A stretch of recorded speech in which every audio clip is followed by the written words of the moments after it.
Concept of binomial theorem today. Now, if I understand why do we need this, that will help me to go ahead. So for binomial theorem, the main concept that we need, that is expansion. So when we learnt about expansion in the junior classes, we learnt about smaller terms like a plus b whole square, a minus b whole square. But what if I make the same thing and go ahead with a plus b whole to the power 10? So it is not possible for us to expand this entire thing and keep on writing each and every term.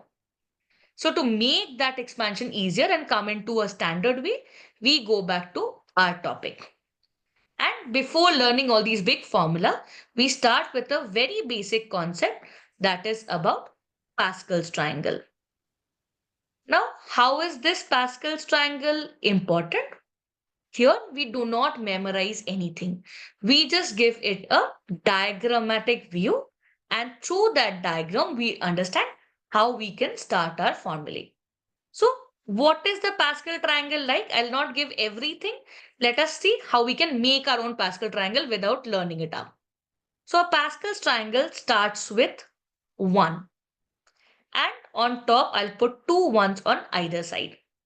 So this is the basic triangle that we follow, and there onwards we keep increasing our triangle. Now how do I increase? So it is very simple. If I take this as 1, now when I want to write the third term, I will keep on adding this 2. And for the first part, I'll add a 0. So my third line will start with 1 plus 0, 1. The second space will be filled with 1 plus 1, 2. And here again for the third one, I'll keep a 1. That makes it my third line. Now, how do I interpret this 1, 1, 1 and 1, 2, 1? So, if I take this first row, which I generally call as row 0, this we can write it simply as A or X or Y, whatever you want to write. Row 1, generally I call it my A plus B. Or if you are expanding something in X plus Y, you can also write.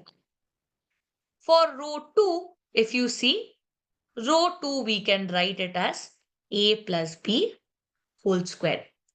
And what is the basic concept that we follow?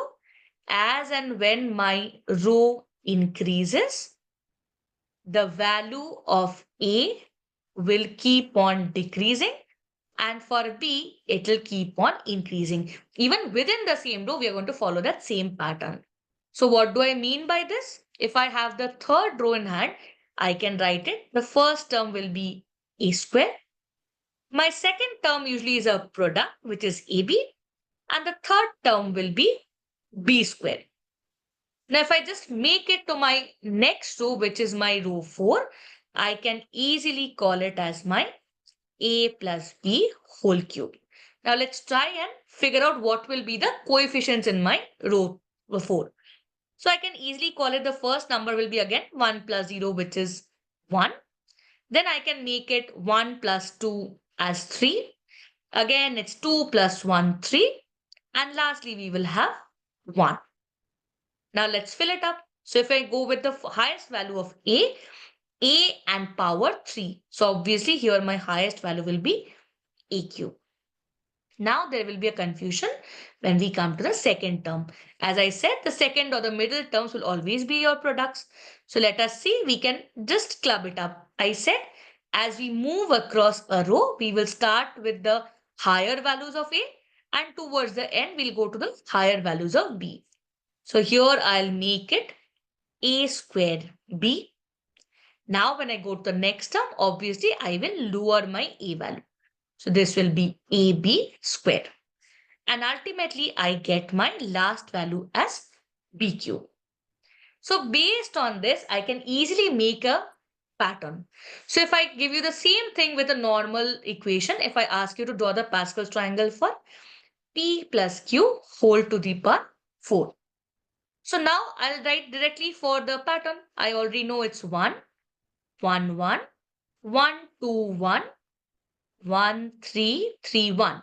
Now you might be confused. How do I get the next line? Very easy. Let us sum it up. So it's just 1 plus 0 again 1. 1 plus 3 is 4. 3 plus 3 makes 6.